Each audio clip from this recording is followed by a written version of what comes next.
Hello दोस्तों, स्वागत है आपका अपना channel toppers all in one में। हम लोग डिस्कस कर रहे थे क्लास 10th का थर्ड चैप्टर, हिस्ट्री का third chapter nationalism in India.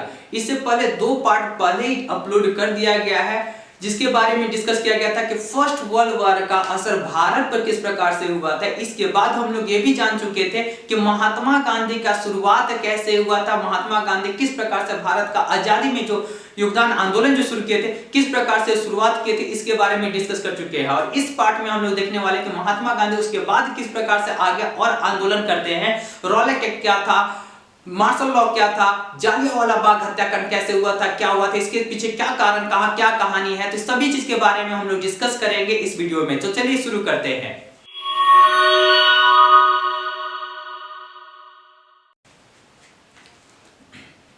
इससे पहले हम लोग डिस्कस कर चुके हैं फर्स्ट वर्ल्ड वॉर का असर भारत में क्या हुआ था, इसके बारे में हम लोग जान चुके हैं। और इसका पिछला वीडियो जो पार्ट 2 बनाया गया था उसमें महात्मा गांधी का शुरुआत कैसे हुआ, भारत में किस प्रकार से वो आंदोलन का शुरुआत की थी, इसके बारे में डिस्कस कर चुके हैं। इसके बाद हम लोग पढ़ने वाले हैं, तो वहीं से शुरू करते हैं। तो देखिए, सबसे पहले क्या बताया गया था, इससे पहले वीडियो में अपलोड किया गया था, उसमें बताया गया था कि 1916 में महात्मा गांधी कहां गए थे, चंपारण गए थे। इसके पीछे क्या होता है आपको कारण बताया गया था कि राजकुमार शुक्ला एक नाम के बिहार के एक जमींदार थे, राजकुमार शुक्ला।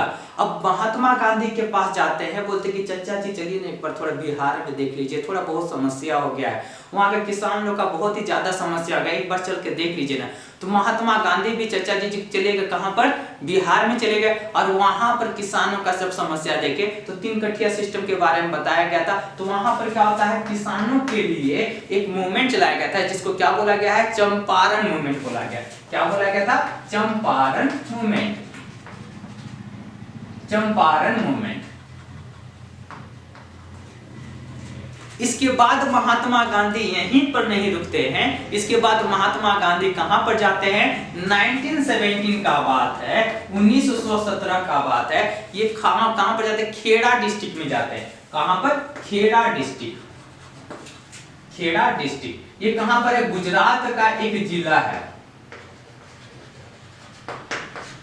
अब वहां पर किस लिए गए थे, वहां पर क्या समस्या आ गया था, तो इस समय देखिए 1917 का बात देखिए बताया जा रहा है, उस समय खेती नहीं हो रहा था, किसान बहुत ही ज्यादा त्रस्त हो चुके थे, क्योंकि उन लोगों को टैक्स भी देना पड़ता था। और साथ ही उस समय क्या होता है, एक महामारी भी फैला हुआ था, एक रोग फैला हुआ था, कोरोना नहीं फैला हुआ था, कोरोना तो इस समय आया था, लेकिन उससे पहले जो आया था एपिडेमिक एक आया था, हैजा बीमारी फैला हुआ था, बहुत ही खतरनाक बीमारी था।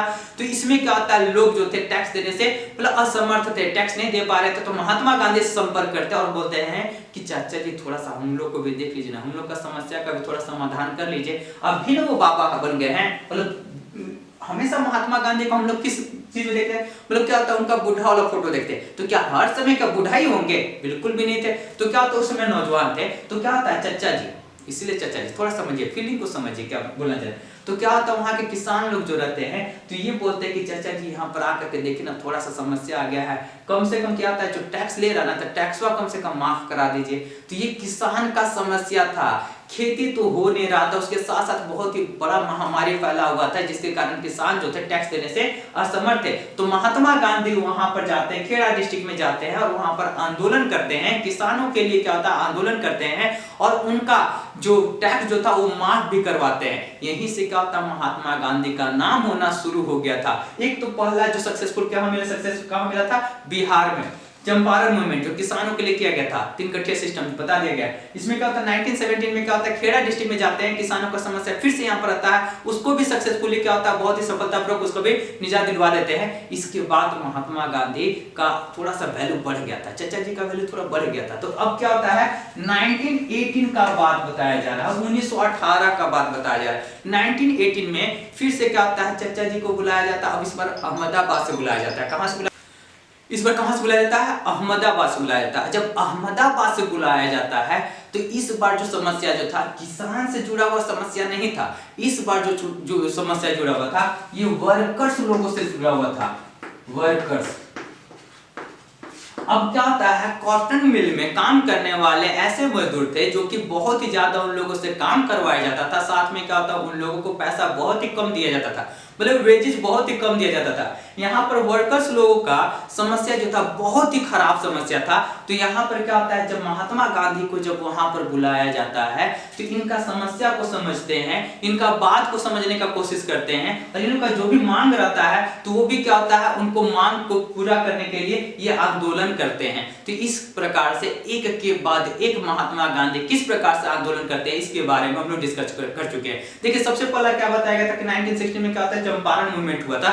उसके बाद सेकंड में क्या होता है कि 1970 में क्या होता है, खेड़ा डिस्ट्रिक्ट का जो यहाँ भी किसानों से जुड़ा हुआ समस्या था तो उस पर भी आंदोलन किया गया था, महात्मा गांधी के द्वारा किया गया था। और तीसरा में यहाँ पर देखिए क्या बताया गया, 1918 में वर्कर्स जो फैक्ट्री में जो काम करने वाले जो मजदूर थे, कपड़ा फैक्ट्री में काम करने वाले जो मजदूर थे, तो उन लोगों के लिए ये काम किए थे, आंदोलन किए थे। तो इस प्रकार से महात्मा गांधी एक के बाद एक आंदोलन करते चले गए थे। इस प्रकार से क्या होता है, महात्मा गांधी का नाम बहुत तेजी से क्या होता है, लोग प्रचलित हो गया था। अब लोग जान रहे थे कि महात्मा गांधी कोई है, लेकिन तब तक क्या था, अंग्रेज लोग सो रहा था। तभी क्या होता है, इन लोग भी देखता है कि नहीं कुछ गड़बड़ हो रहा है। अगर ये बूढ़ों करने का क्या था, रेस्पेक्ट बहुत मन में, लेकिन बूढ़ा क्या होता है, मतलब महात्मा गांधी क्या है, हम लोग हमेशा क्या देखते हैं। अब जैसे क्या होता है, आप लोग भी क्या करते हैं, अब दादाजी जो रहते हैं जैसे बूढ़ो बोल देते हैं, बिहार झारखंड में क्या होता है बूढ़ो बोल दिया जाता है, तो इसमें थोड़ा सा बुरा मानने वाला बात है। तो क्या होता है, महात्मा गांधी को क्या बोला था कि नहीं, ये बूढ़ों को क्या करना पड़े, थोड़ा रोकना पड़ेगा, नहीं तो हम लोग को ले डूबेंगे। यानी कि क्या होता है, उन लोग को डर हो गया था, खौफ हो गया था। उसी समय का बात है, 1919 का बात अब याद कीजिए, 1919। अब इस समय क्या होता है, अंग्रेज लोग के द्वारा एक कानून बनाया जाता है। कौन सा कानून, रॉलेट एक्ट। रॉलेट एक्ट आखिर क्या था, तो इसके बारे में हम लोग डिस्कस करेंगे थोड़ा डिटेल में। अभी तक आप लोग को जितना बताया गया होगा उतना समझ में आ गया होगा, ऐसा अपेक्षा करें, आशा कर रहे हैं। अगर आप लोग को अच्छा समझ में आ रहा होगा, जो भी बात बताया जा रहा है बिल्कुल दिमाग में घुस जा रहा है, याद हो जा रहा है, तो आप इस चैनल को सबसे पहले सब्सक्राइब कीजिए, लाइक कीजिए और अपने दोस्तों के साथ शेयर भी कीजिए, क्योंकि ऐसा ही वीडियो और भी आपको अपलोड किया जाएगा हर टॉपिक पर। क्लास 9 10 से अगर आप स्टूडेंट 9 10 तक का स्टूडेंट है तो आप इस चैनल से बेझिझक जुड़िए, और क्या होता है, जो भी आपका समस्या होगा उसको जरूर सॉल्व किया जाएगा।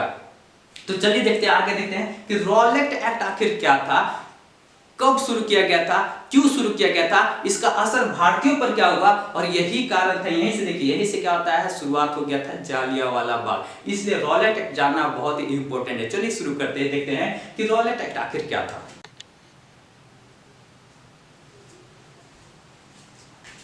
तो चलिए शुरू करते हैं, रॉलेट एक्ट क्या था इसके बारे में जानते हैं। रॉलेट एक्ट जो है 1919 में, मतलब 1919 में इंपीरियल लेजिस्लेटिव काउंसिल के द्वारा पास किया गया था, अंग्रेज लोग के द्वारा पास किया गया था। आखिर ये क्या है इसके बारे में समझ लेते हैं। तो इसमें देखिए क्या था, मतलब इसी को कहा जाता था काला कानून, कहा जाता था काला कानून। अब काला कानून क्यों कहा जाता था, इसके पीछे कारण क्या था, देखिए समझिए क्या बात है कि इसमें ये बोला गया था कि बिना कोई ट्रायल का आपको पकड़ करके आपको का बात नहीं किया जा रहा, उस समय का बात किया जा रहा था कि अंग्रेज लोग कैसे करते थे। आप डरने की जरूरत नहीं है, आप सुरक्षित हैं। देखिए अब हम लोग का देश आजाद हो चुका है तो आपको डरने की जरूरत नहीं। देखिए इसमें क्या बताया गया था कि इसमें क्या होता है, अंग्रेज लोग क्या करते थे कि बिना ट्रायल का किसी भी व्यक्ति को 2 साल के लिए जेल में डाल सकते थे। कुछ पूछने की जरूरत नहीं है कि तुम क्या किया था, कोई आदमी बोल भी नहीं सकता कि मेरा गलती क्या है, उसका मन किया डाल दिया। तो आप ही लोग बताइए, क्या ये कानून काला कानून था या नहीं था, मतलब खराब कानून था कि नहीं था, बिल्कुल खराब कानून था। इसमें क्या बताया गया था,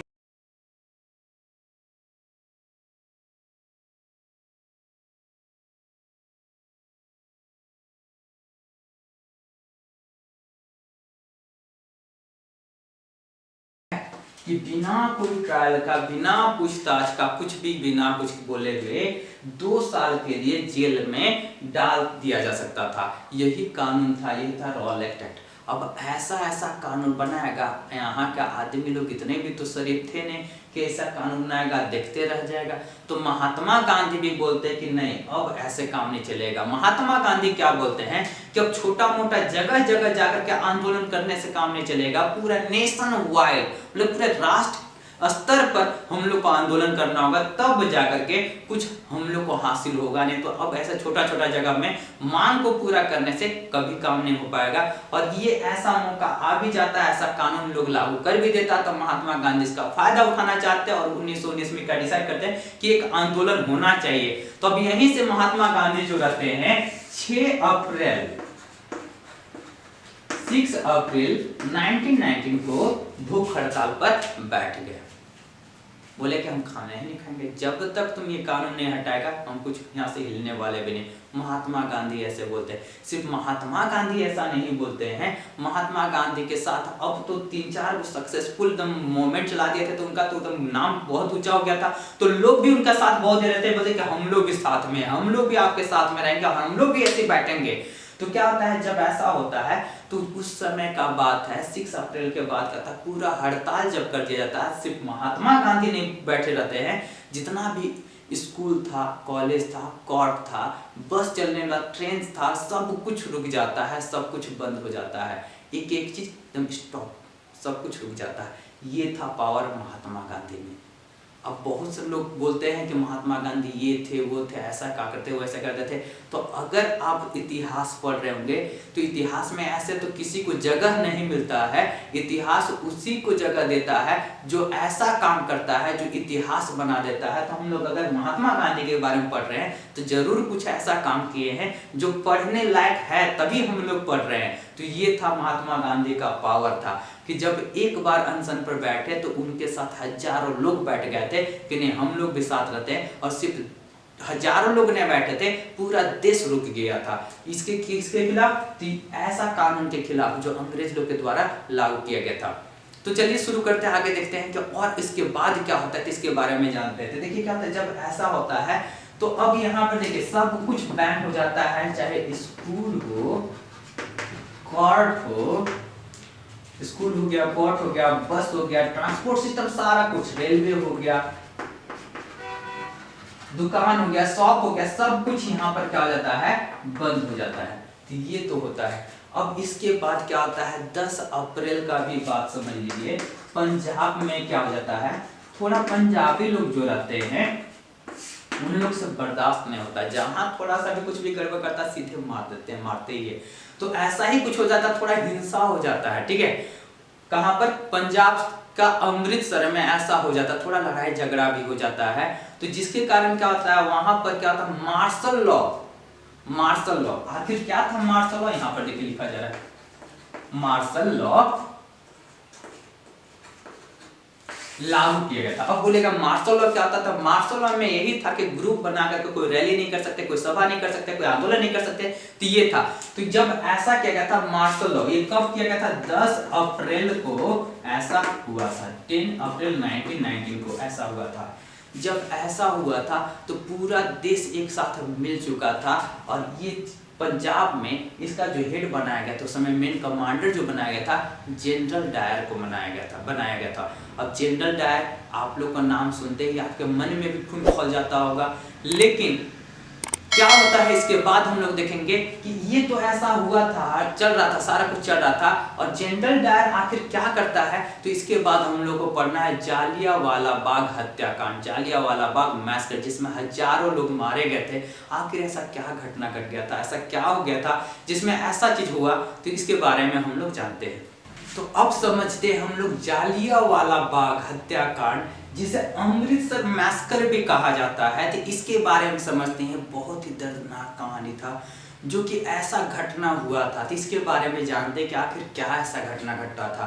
तो देखिए सबसे पहले जानते हैं जालियांवाला बाग मैसेकर जो हुआ था ये कब हुआ था, तो 13 अप्रैल 1919 को हुआ था। आपको याद होगा 6 अप्रैल को महात्मा गांधी हड़ताल पर बैठे थे और 10 अप्रैल को मार्शल लॉ लगाया गया था, 13 अप्रैल को यह घटना घट गया था। आखिर ऐसा क्या हुआ था, तो देखिए पंजाब के एक बहुत ही बड़े नेता थे जो बहुत ही फेमस थे, 2 नेता ऐसे थे। तो पहला जो था डॉक्टर सैफुद्दीन किचलू, और दूसरे जो नाम जो है सत्यपाल, डॉक्टर सत्यपाल। ये दोनों को अंग्रेज लोग क्या कर दिया था कि अरेस्ट कर लिया था। तो इसी के खिलाफ अमृतसर में बहुत ही शांतिपूर्ण तरीके से, अमृतसर क्या होता है, जालियांवाला बाग, बाग मतलब पार्क है, बहुत बड़ा पार्क है, तो वहां पर बैठक हो रहा था। अब वहां के लोगों को मार्शल लॉ के बारे में उतना जानकारी नहीं था। अब आप समझिए, ये उस समय का बात है, 1919। आज का समय नहीं कि व्हाट्सएप में एक मैसेज के सबके पास पहुंच गया कि नहीं फिर से लॉकडाउन लग रहा है तो तुरंत सबको जानकारी। लेकिन वो समय था जहां पर कोई मोबाइल कुछ नहीं था, न्यूज़पेपर छपता था, तो न्यूज़पेपर भी छपता था तो क्या होता है, अगर आज छपा है तो ये गांव या तो कहीं पहुंचते तक क्या होता है, शाम तक हो जाता था। उस समय ऐसा का बात किया जा रहा है, और बहुत सारे लोग को तो पढ़ने भी नहीं आता था, तो ऐसा समय था।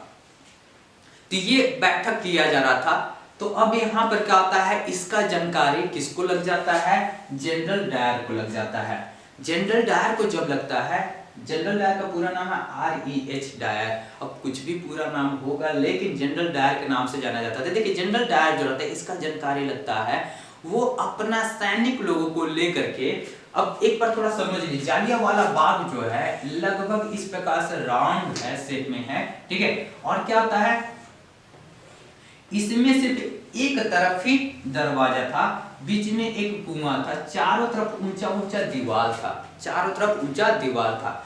अब यहाँ पर क्या होता है, जो जनरल डायर जो रहता है अपना सैनिक लोगों को लेकर के यहाँ पर आता है और इस रोड को क्या कर देता है, ब्लॉक कर देता है, और ये बोलता है फायर का ऑर्डर दे देता है।